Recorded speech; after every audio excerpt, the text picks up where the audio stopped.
it is really the opportunity for them to say, I'm doing good at this. I know I need improvement here. Here's where I stand against my goals that we've created going into this year.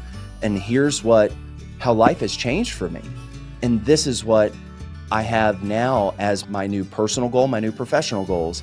And we come together and discuss how A, Bradford can support all of those things, and B, how I can jump in and get involved to supporting that effort too.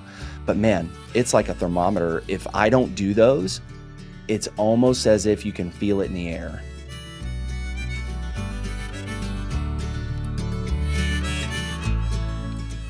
Welcome to Curious Builder Podcast. I'm Mark Williams, your host. Today I'm joined in studio for a 20-minute Q&A with the Mr. Brad Robinson from Bradford Custom Homes out of Atlanta, Georgia. Welcome, Brad.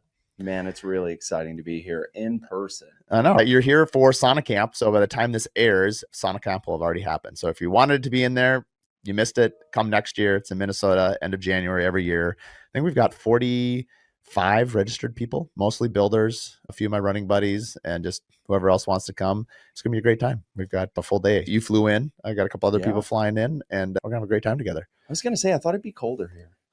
You brought the warmth. It was Monday and Tuesday were like minus 25. I'm actually thankful because on Monday, when we were talking about this, I was actually intimidated. I don't get intimidated by much, but negative 20 or something like that really started to change my mind around like what I was getting ready to do. But the water still doesn't change temperatures. No, that's true. But still, you do have to walk like 500 yards from the sauna to the hole. No, it's 40 yards. Okay. So you're probably minimizing it. The news said something. Usually I do maximize. This would be the first time you're like, actually, it's much smaller distance. Regardless, I look at it this way. I'm going to do something that I've been not necessarily fearing, looking forward to for sure. Mm-hmm. But again, just another hard task, building on that piece of the muscle that says, hey, you can do hard things. Mm-hmm. And this will be easy as I do it. Because I have to admit, I've been plunging a lot less lately. Have you? Oh, dude. Just because you can't fit into your schedule?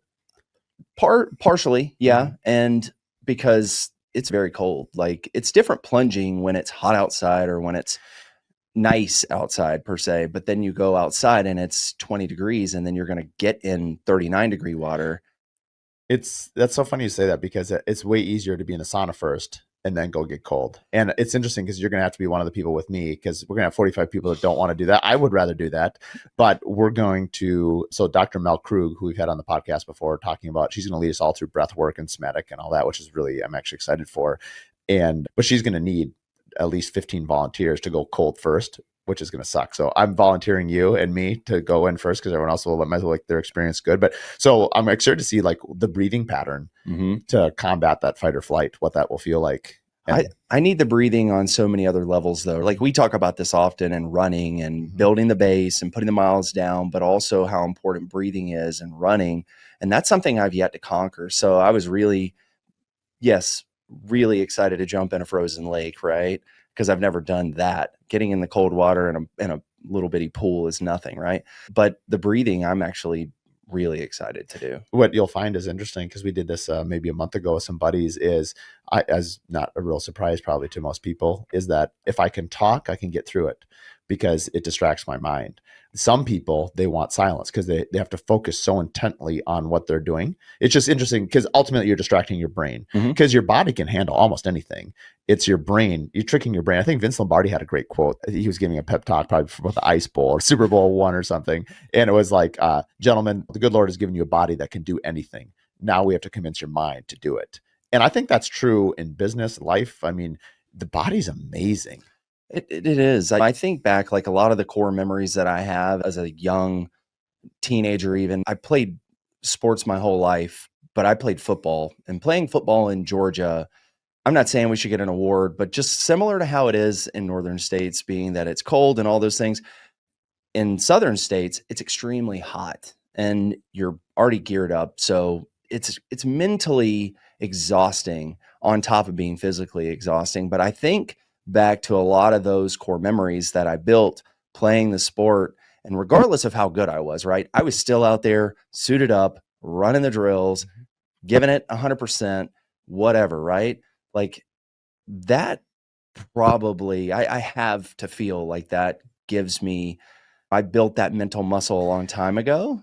And now I'm like, I can persevere through pretty challenging things because of that. I think owning a business, confidence is such an interesting thing relating it to business. When you're confident, sales come in from all over the place.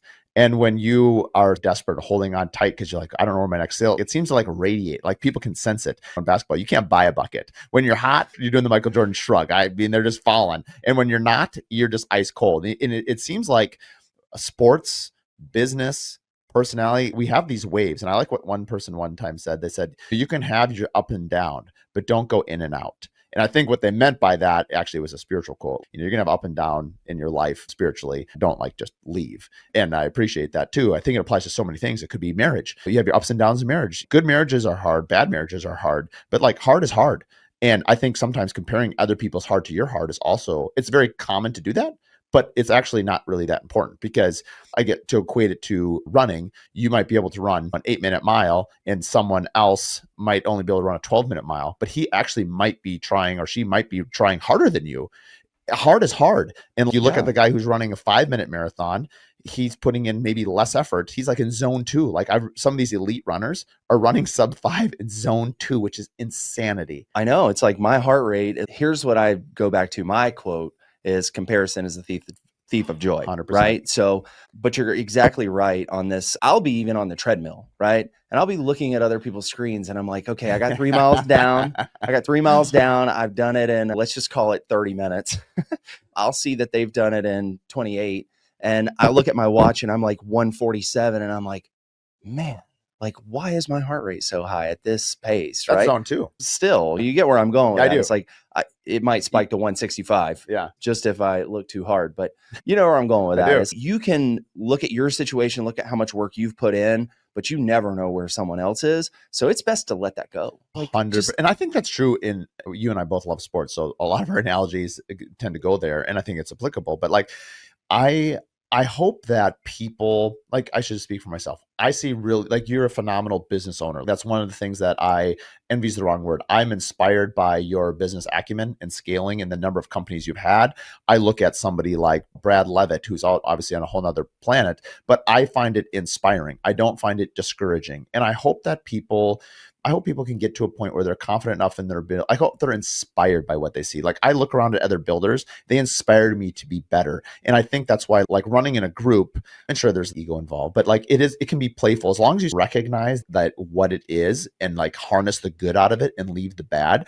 Like running in a group, you will run faster with people than if you run alone, because there are times that you don't want to run fast and they force you to do it. And over a course of time, that makes you faster. It's the same theory about sit next to a high performer and you'll become the next high performer. 100%. We talk about that a lot in our organization. We basically tell people when they first come in, it's like, hey, look, you're going to be around a bunch of high performers. Whether that's true or not, they typically perform better.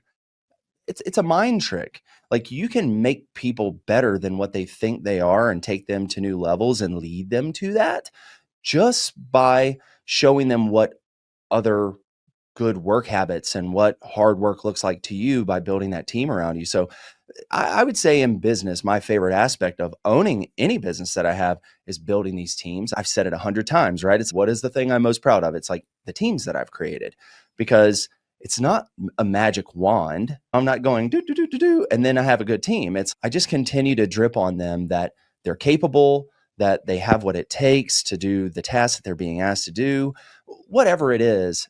But most importantly is like the accountability aspect of it. And the other people that are around you, they're all running at a fast pace. So you got to keep up. One of my favorite quotes just comes back to me right now. Ed Engelbrecht, episode 1 on the Curious Builder podcast, almost 2.5 years ago, owns Pella Windows in Minnesota here. Good friend of mine. He said, and I agree with it, much bigger corporation than I am a part of. He said, culture trumps strategy. Culture eats strategy for breakfast, basically. And it's become a very big buzzword. Doesn't make it not true. And I think a lot of times it's not that we shouldn't focus on culture. I think if you just care. Someone one time said, because they were getting really frustrated, they said, and I just don't swear, but they said, my give a dang is busted. And I knew exactly what he meant. He was a subcontractor. He was really frustrated. But he does such a good job on the job site. He's so professional. He's so good with the clients, and he knows I value that. He was just so frustrated that another sub on the project whether it's dirty behind or whatever it is. And he's just, you know what, my give it arm is just busted right now. And I said, you know what, Rich is his name. I said, I really appreciate everything you do. You're one of the, he needed a pep talk because, sometimes we just need to be told like, you're awesome. And he is, because sometimes you have that one alpha who's just amazing.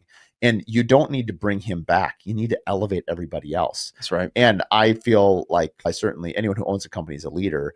And I certainly believe in leadership. And I think the best is still modeling versus telling.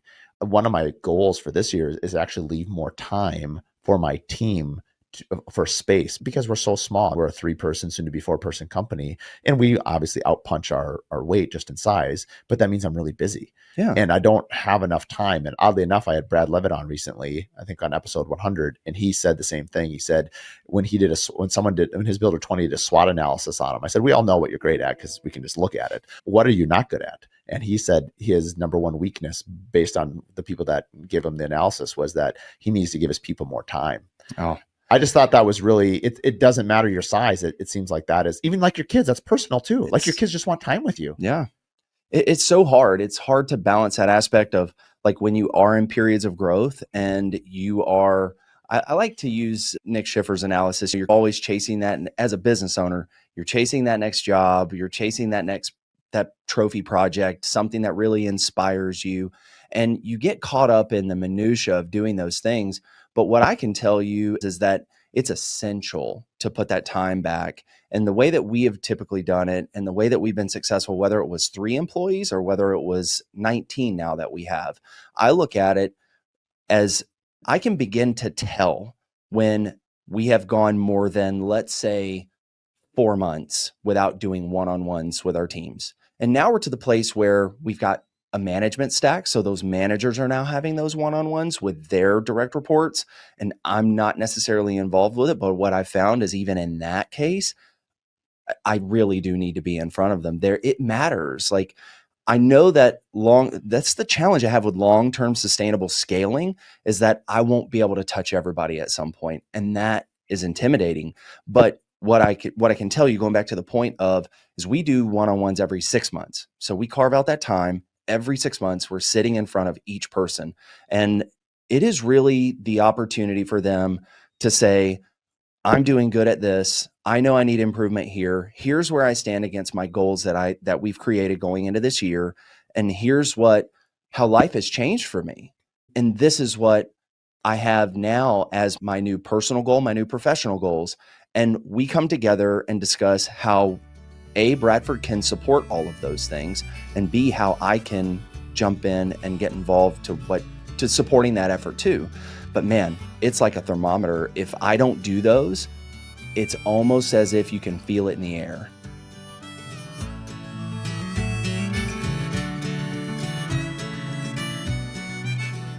If you're following along what we're doing outside of the podcast, we have the Curious Collectives.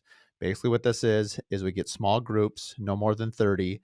You get into tables of 9, and we have set topics of discussion.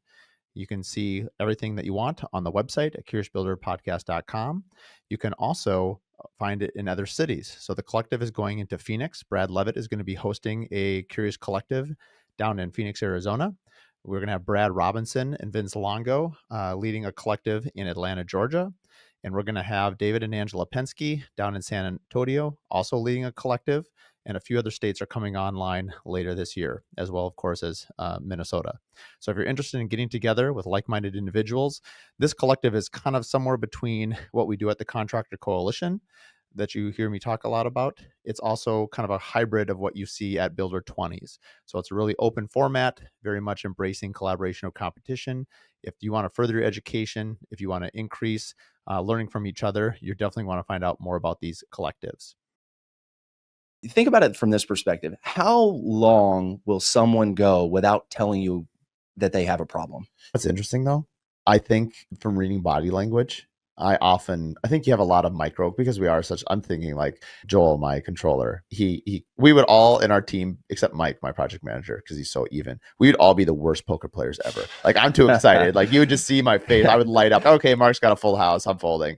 Joel, like you just know when he's just not happy. Yeah. And so I'd be like, what's up? What's going on? And so yeah. I think checking in regularly and opening up, and I think it is different men and women and personalities. I think just open communication and really reaffirming that you'll listen. It's just like in your marriage that if you have an unresolved conflict, walls begin to get built. What is the worst thing you can imagine happening in your business? You not getting the accurate information to make a good decision, where in this case, and I'm not discounting marriage, right? You may have an opportunity to correct that problem later, but it could cost you who knows how much, right? There's no dollar amount you can associate to it. So if they begin to build walls on you and then the communication shutters, that's what they say. What is it like when your employees become quiet? That's when things are wrong. That happens. I've experienced I was it. just bringing this up recently. The reasons that people stay and the reasons that people leave, money is like not even the top 4 or 5. Nope. I think affirmation was like number 1, value, culture, those types of things, being appreciated. And I think owners, and I'm a fairly sentimental person, but we get busy and I like to work with A players, love A players. I hope I'm an A player. But the point of it is I like people. I don't necessarily like to be told what to do all the time, right? That's probably why I'm an entrepreneur. I'm open to feedback, especially if I ask for it, but it's like a little bit on your own terms, right? Like I say I'm open for feedback, but are you really? Maybe it's everybody except your wife. Or is that just me? But anyway, my point in bringing this up is I have an A player. I've known him for my whole life, but I give him a lot of space. I honestly don't know what he does all day, but I know he gets stuff done, but I could probably check in with him more. And I think sometimes when you have these long-standing relationships, you don't want them to think you take them for granted, but you also don't want to micromanage them. So it's like riding this wave. You have to just balance them. We've talked about this. Your leadership style is unique to you. It's probably a homogenous blend of several different types of leadership. Not everyone has just one style, right? Like I like to say all the time, I practice servant leadership. I learned it from a mentor of mine who was very successful and had accolades up the roof. And I think it served me well, but I know that I have my weaknesses. I certainly know where I need improvement. And I just try to work on it. But I've got to tell you now, the ebb and flow or the business cycles, they say that as your business gets crazier and your problems get bigger and you go through these cycles where you can just handle it all, man, that has been the weirdest thing to experience. It's not much tips me anymore. It used to be that everything would tip me, like if down to the detail, if it wasn't my exacting SLA wasn't followed. What's an SLA? Just like an SOP, okay. Just at the service level agreement. Yeah. You've got, so regardless, it would be like, I need to understand why we didn't follow this. And over time, it's like, that is priority number 7 in my stack right now. And I have to flow with it. The other issue is that most owners tend to try to solve the problem, which is not a bad thing, especially in construction. I do think there's some importance, like discover like what the issue is. It's not to throw someone under the bus. Like that usually doesn't go really well. Like discovery is important, but honestly, solving the problem is the most important. Like I understand an error's been made. Okay, I understand it. It happens. Okay, how do we move on? And I think that I talk about asking for help a lot, and it helps that I'm not really a know-it-all. In terms of the construction knowledge, like I've said many times, I'm a marketer that happens to build. And so I've just surrounded myself with people that have a deep building knowledge. Now, after 20 years, I'm sure I know more than maybe I think I know. But the point of it is I'm going to talk to my trimmer. Hey, that coping detail or that, I'm not going to tell the trimmer how to do. I know what I like and what I don't like. And my question would be like, what do you think is going to look best? Great. Like today, actually, I was on a job site and he's doing this little architect detail. And he said, I couldn't get a hold of the PM or the architect. And I just happened to be stopping by and I was talking to him and he said, I think I should cut this off. And I looked at him like, that sounds great. I wouldn't want to see that. I agree with you. Sometimes they just need the validation, but they're the pro. It's what they do day in and day out. Why would I tell them what to do? Yeah, they're capable for sure. I just think sometimes, like you said, it's validation that what they were supposed to do, or they did what they thought you would like. It's not theirs. Their name will be on it, but it's still. The name on it, though, is really intriguing. Who told me this? I want to do it. I haven't figured out a way to adopt it, but I like what they said is that taking ownership, and I'm proud of the homes I build. Like I'm excited to, like my kids like to drive by. That's one of the most rewarding things about construction is that you can physically see it at the end of the week progress. You can also drive by a home and see if families living there, wave to them. I had coffee with a past client the other day. She's been there for 10 years. And I'm like, man, this is just amazing. It's just really a deep relationship. And you drive by this home, you built it 20 years ago and you're like, wow, I've really changed a lot. But at the end of the day, a happy family lives there. Many happy families have lived there. It's still a great home. Yeah. That's cool. And people should take pride in that. And where I'm going with this is someone had put the seed in my thought. Maybe I saw on Instagram or someone was doing it, but they have, during the MAP version of it, of the build, they'll have the framer, the electrician, everyone signs a 2x4 that's and someday, if anyone ever remodeled it, they would see Mark Williams, the 15th of January, 2025 or whatever. And what I like about that is telling the framers, the electricians, and everyone there that they're going to do it before they start the job, because they realize there's something permanent about it's not just a job. They now are leaving their imprint on this house. And some, you don't have to. It's like Rich, the guy who's so conscientious about it. He doesn't need, he actually has a branding iron. He burns in on every drawer with his name. And it's pretty baller. I actually asked him if I could get a branding iron for all of the cabinets. And he's like, they're my cabinets. I was like, but I'm paying for them. So they're mine. I was like, okay, touche. Rich is rich for you. Yeah. I was going to say, we've had cabinet companies reach out to us and say, look, we can do this for you. So they do it. But I get it. And the fact that you have someone that takes that much pride, that would want to show that means a lot. We're just like you. We rely on our vendors to etch their name into it. But I really like that idea of having them do it up front. Mm-hmm. That's inspiring. I think it's inspiring that you have the opportunity to go by and spend time with your clients to that degree, or like, it feels like that's a piece of the business that I do miss a lot. And I think I mentioned it. I stay connected to the clients. I reach out and make an effort to reach out to them personally throughout the build, not just when problems arise, but I try to be there. I can't do it as frequently as I want now. We've got 19 projects going on at one time. You've got a lot. I mean, you're a bigger operation for sure.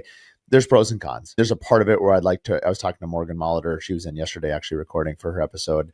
And she was just talking that she's trying to scale. And so she's trying to remove herself. But like any client, they're like, I want the owner. Like, who wouldn't? And you're like, well, most of the time, like even today, the trimmers, like Mike knows more about, like someone I called the architect and he's like, hey, when is this happening? I'm like, I don't know. We'll have to talk to Mike. When is this? No, we'll have to talk to Mike. And it's not that I'm ignorant of it. We usually get caught up on Mondays. Today's a Friday. So I just wasn't in the know of what had happened. And I didn't want to, the other thing is, I think they call it the savior complex. I don't want to swoop in like Superman, do it and then leave. Either you undermine your people. That's right. And then also you're probably wrong. You just don't have the right frame of mind. You're not seeing the actual picture for what it is at that moment in time. You're behind always. And that's the difference, right? So what did I say to you this morning? I was jogging through daily logs just so that I could feel connected to the projects where they currently are in recent days. And it's a beautiful tool. And I think I was even discussing this. I was on the Building Code podcast yesterday and was talking to Charlie, another mutual friend of ours. And we were having a conversation about like, how do you keep it all together when you do have so many projects? And one of the things I was talking about is in our new project setup, how we take our clients through the baton handoff. We are absolutely empowering that project manager, as we are deputizing them essentially as me, and we're hyping them up just as if they were going to get someone with the knowledge, the expertise, but we're also building in an extra layer, which is there's value in having an entire team. There's value in having multiple sets of eyes. There's value in the fact that whatever's happening in the field, I have access to it here. And I do scan the daily logs. I'm looking at them most every single day. Can I jog every single one of them? No. But again, there's typically a manager who's overseeing those, who is actually on site because he's checking in on maybe 5 or 6 sites over the course of a day, maybe as many as 8 during the week. But then on the new construction side, it's a whole different person that's doing that. You have to delegate and break apart those tasks to be able to manage it. But building that process is truly the key. What Dan Martell, you either have a people problem or you have a process problem. Those are the only 2 problems that you have in your business. So if you've read Buy Back Your Time, my suggestion or advice when you're going to scale a business is everything that you do should be done with the mindset that when you're done with it, you can create a repeatable outcome every single time. So that's really the goal. If you think about it with the end in mind, you're going to put together a process that you're going to have to put trust in. I think what becomes, I was mentioning this the other day, that let's just call it doctors. You go to school, you have this great knowledge base, but like to be a doctor and a business owner, like it's just it's rare that you'd be good at both. most people get into construction because they like construction, they like building. They usually didn't get to be an entrepreneur right off the bat because that's what they wanted. Now some do. You are a good example. You started in the business background, and that's one of the reasons why I think you're so successful, is because and where I'm going with this is like processes. Like, my strength is the drive and the vision. My strength is not creating a process. My strength is not creating SOP. My strength is not systemizing it. But guess what? I don't know, why do I feel like I even need to be? I don't. You can hire that out. You can hire someone to do that. You can do a fractional. And so I think the paralyzing part a lot of times is we all know we have to work on our businesses. The question is, like every owner, we always think it has to be us. And it doesn't mean you're not involved, but I'm saying you can. And I'm just saying that there are people to help you with this. Absolutely. And I think that I'm going to give myself a little self promo here. In creating the Bradford Blueprint, my intent was to help. We hear this phrase all the time: you got to get off the tools, right? Why do you have to get off the tools? Think of that for just one moment. If you're stuck on the tools, you're not working on your business. I look at the paradigm shift between becoming being a great carpenter or being a great tradesman or whatever it is that you're doing on the day to day. But if you're behind the wheel of that van and you're at Home Depot and then you're setting up and breaking down and mobilizing tools, and even if you're just managing a team at that point or multiple teams, calculate the number of hours in the day that you worked on your business, not in it. At the end of the week, if you count more hours working in it than on it, you have a problem. You have to flip that. The paradigm shift is when you start working on your business more than you work in it. And that's when things drastically change. So the idea of building these processes, or in some cases, like you think about, everything needs to be written down.